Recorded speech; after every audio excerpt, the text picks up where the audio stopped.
What if you could sit down and learn about your financial future from a world-famous economist, college professor, presidential economic advisor, and New York Times best-selling author on economic trends?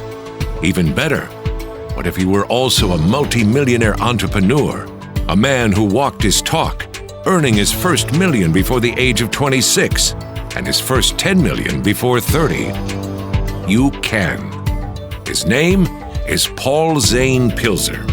He completed college in 3 years and received his MBA from Wharton at age 22.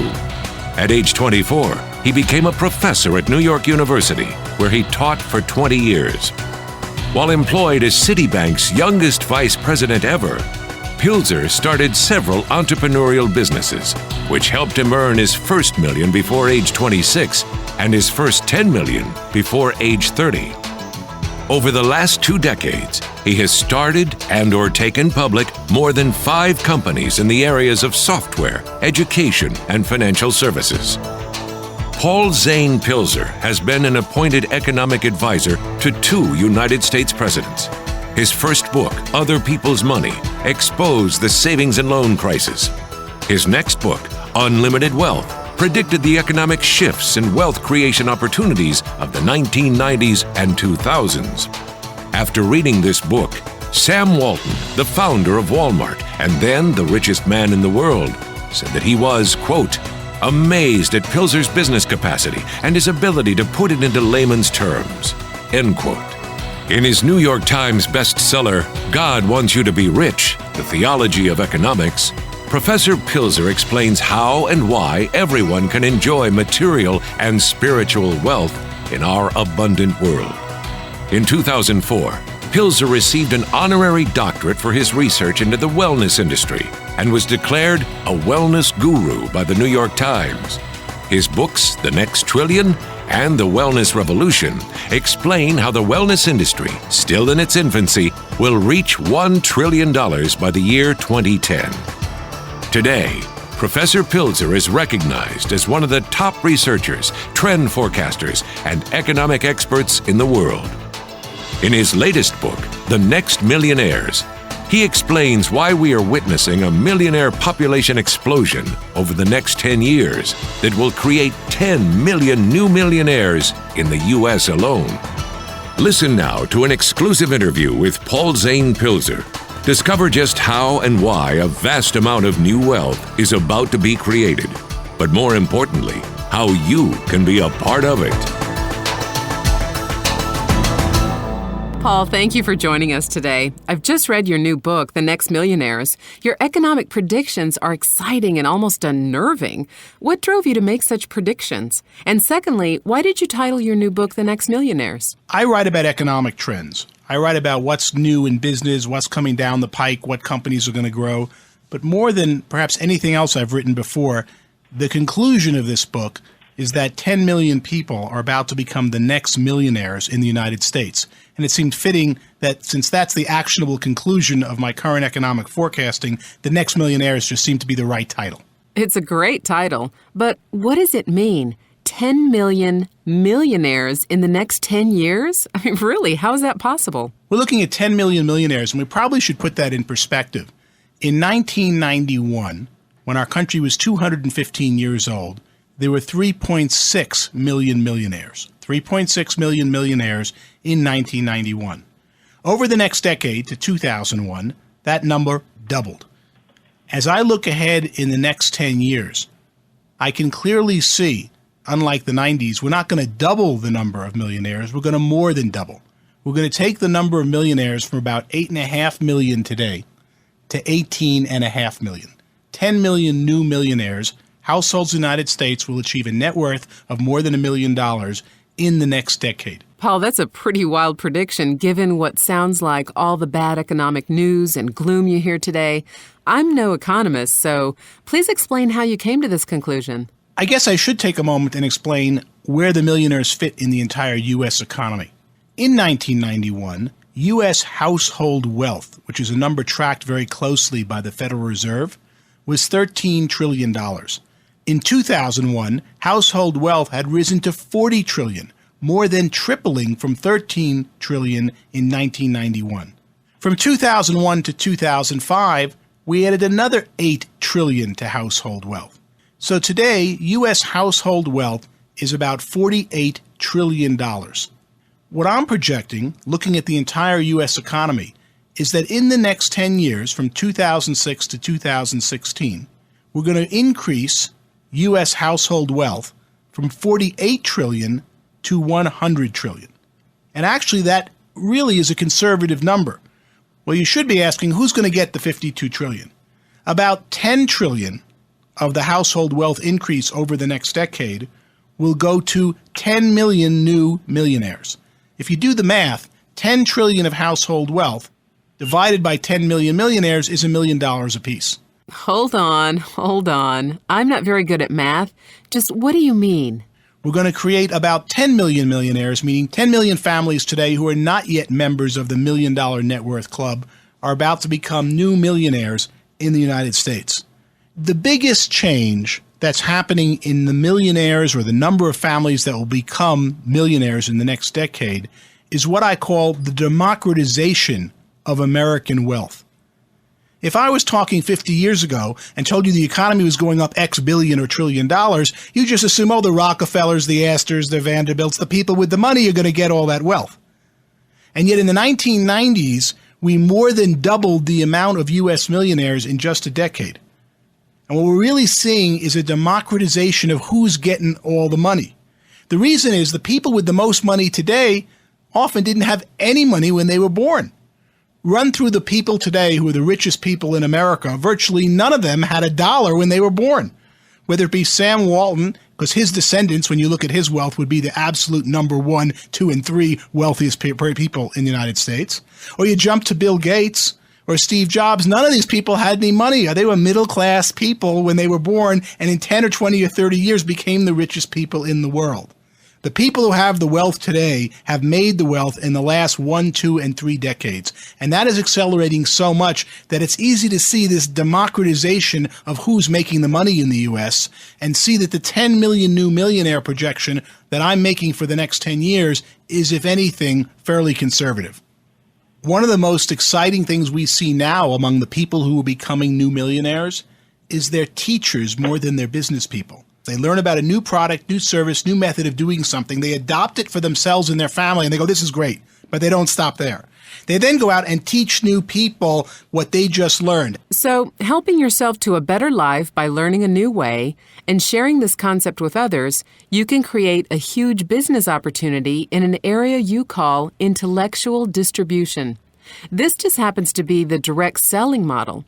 Please explain. In 1990, I wrote a book called Unlimited Wealth. At that time, I had no idea what direct selling was. In fact, I'd heard the names of these companies and always wondered, what do they sell? What do they do? I never knew anyone in direct selling. But in Unlimited Wealth, I wrote about how wealth was created mainly by people who distributed things versus people who made things.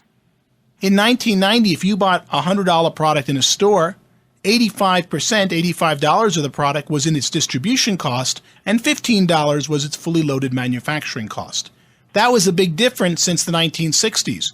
When I was growing up in the 1960s and going to school, when you bought something at retail, 50% was manufacturing costs and 50% was distribution costs.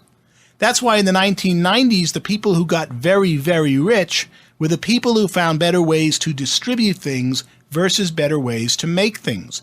If you find a 20% better way to distribute things, and distribution's 85% or $85 of the $100 price, you can save $17, 20%. But if you find a better way to make things when manufacturing cost was only 15%, you could only make 3%, 20% of the $15 manufacturing cost. So you see that the fortune shifted from 1960s to 1990s from people who made things to people who distributed things. In 1961, Sam Walton left his store, retailing had been probably one of the oldest business professions, and went out to find a better way to distribute retail goods to rural America. 30 years later, his company was not only the largest retailer in the nation, he was the wealthiest person in the world. The reason he was able to do that is that if you look at a product in the 1990s or today, about 85% of the retail price of the product is made up of the distribution cost, and only 15% is manufacturing. Or a man like Fred Smith in 1976 who started Federal Express, an airline that refused to fly people. It only flew little packages and envelopes and boxes, and he became an overnight billionaire. Or Ross Perot, who was known for EDS computer business, where he made $4.5 billion very quickly, but it's a computer business where he never made software and never made hardware. EDS distributed other people's hardware and other people's software to consumers who needed them. So the great fortunes of the 1990s, I said, would be made by people who distributed things. That's when I heard from the direct sales industry. And they said, you write about distribution, and that fits our model. I called this business physical distribution, the physical distribution of a product to a consumer, exactly what Walmart does. So people listening to this might think, oh, wow, distribution, I should go into Walmart. Not so fast.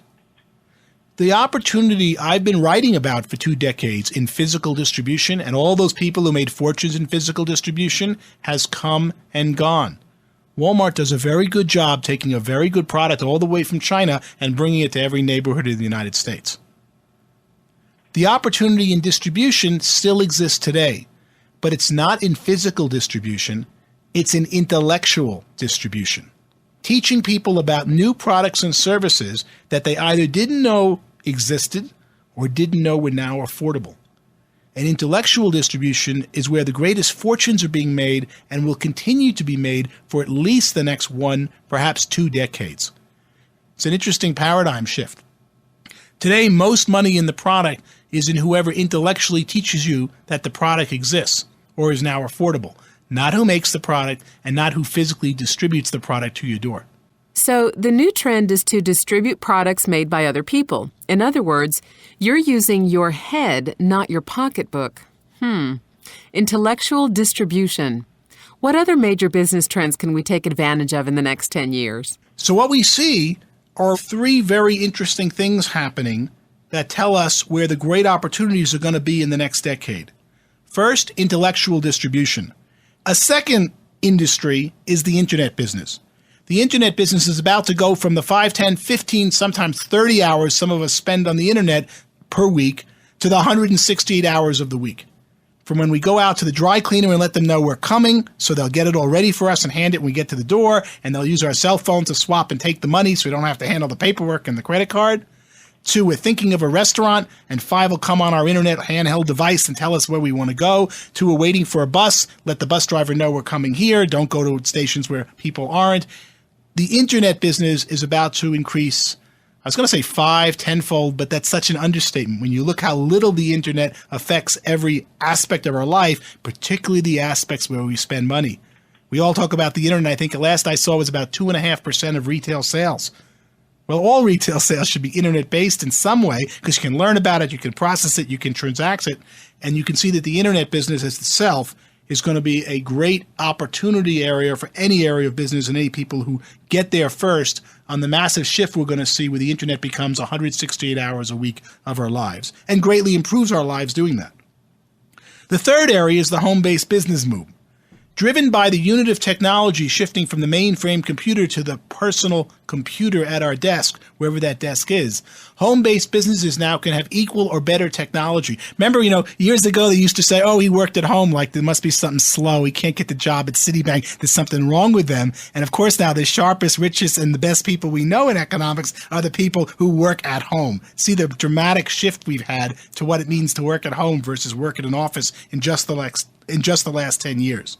So home-based business boom, internet business boom, intellectual distribution boom, these are all the driving things that are going to drive so many different industries and create so many of the next 10 million millionaires we're about to create in the United States. Paul, that all sounds great. But how can the average person take advantage of today's new technologies, build a business, and still have time for their families? That phenomenon with home-based business is just getting started. And it's being led by the people who start companies. Underlying the shift to home-based business is a massive shift in technology. When I got out of school 30 years ago, they made tools for people who worked in big companies.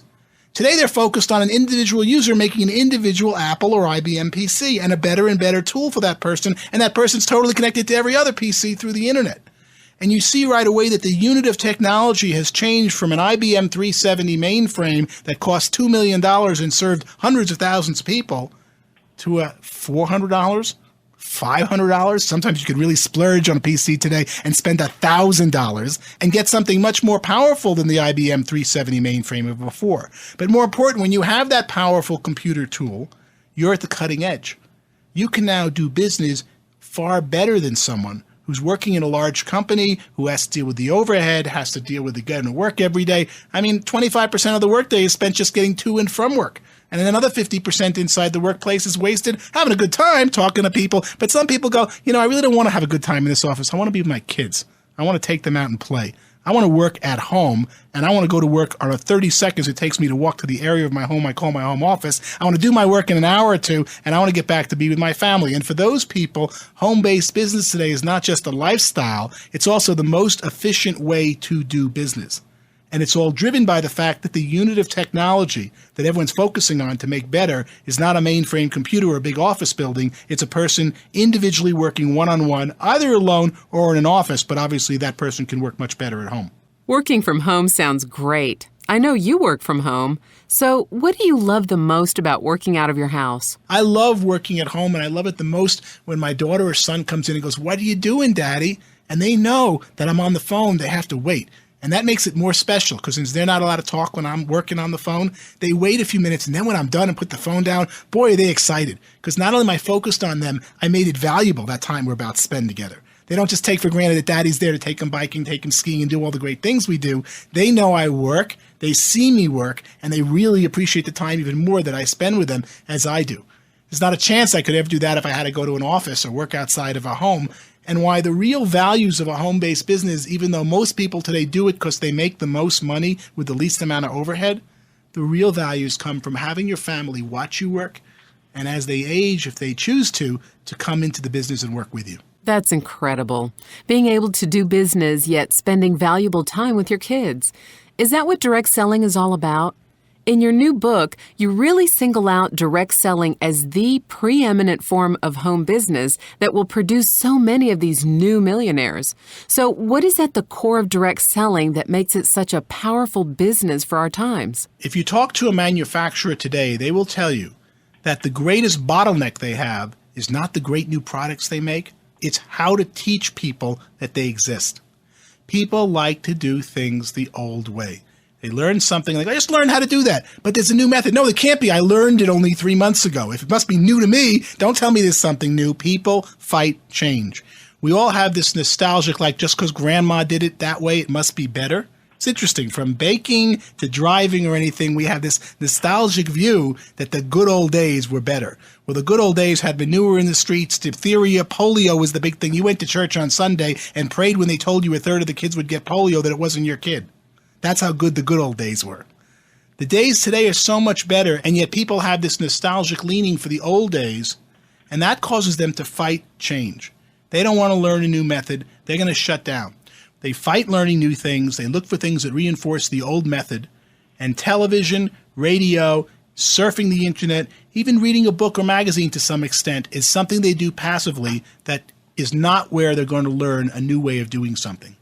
The only way we have currently that teaches people the new method is one-on-one communication.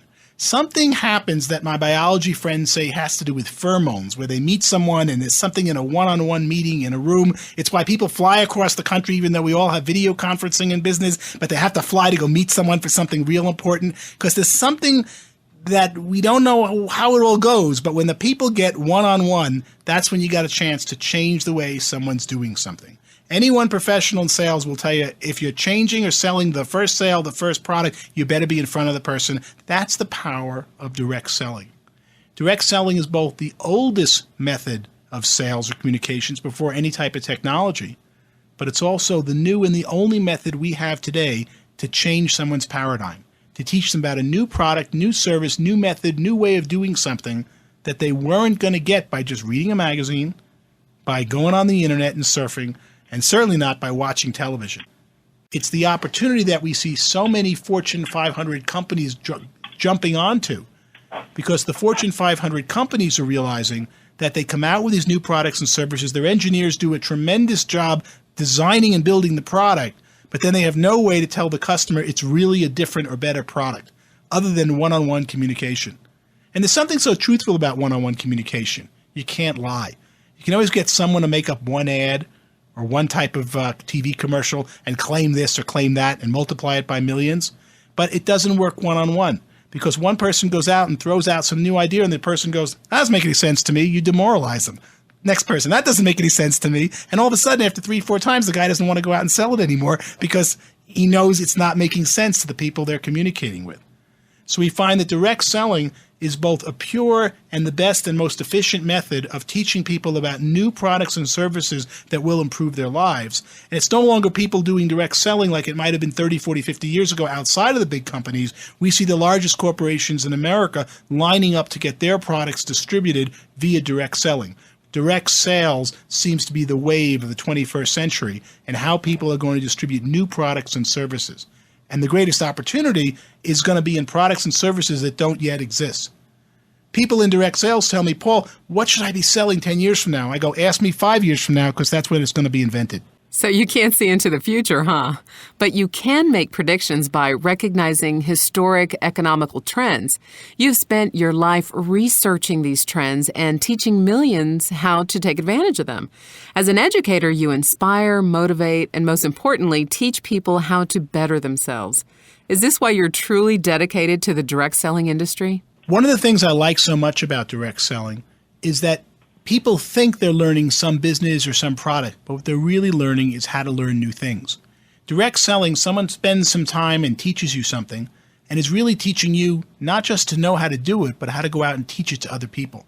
And in doing so, they're also increasing your generic skill base and your ability to learn new things and then to teach other people new things. Okay, Paul, one last question if you don't mind. Bottom line, what made you take time out of your incredibly busy schedule to write The Next Millionaires and to do this interview with us today?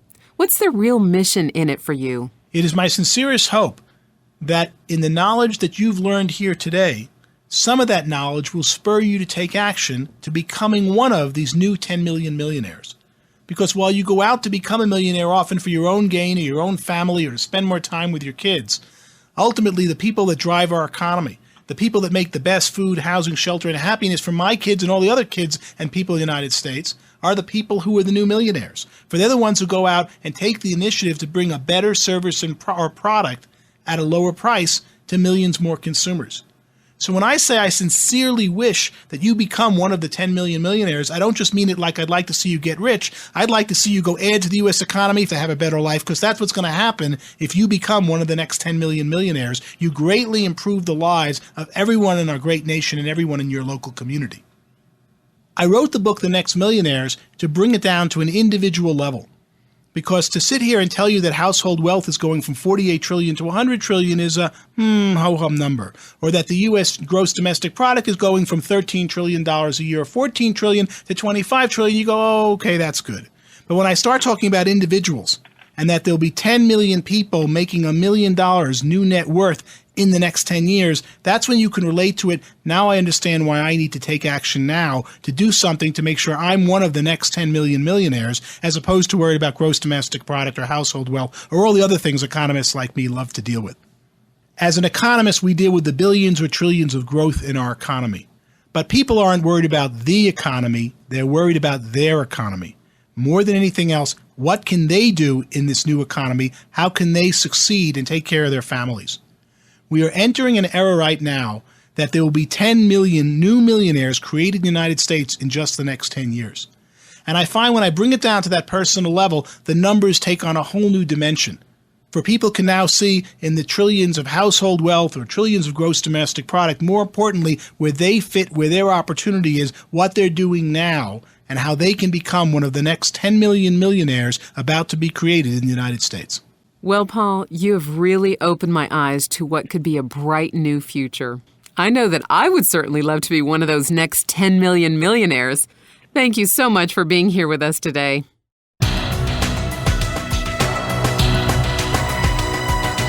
It is our sincere hope you enjoyed listening to this interview with best-selling author, professor, economist, and multimillionaire businessperson Paul Zane Pilzer. For information on starting a new business, please contact the person who gave you this program.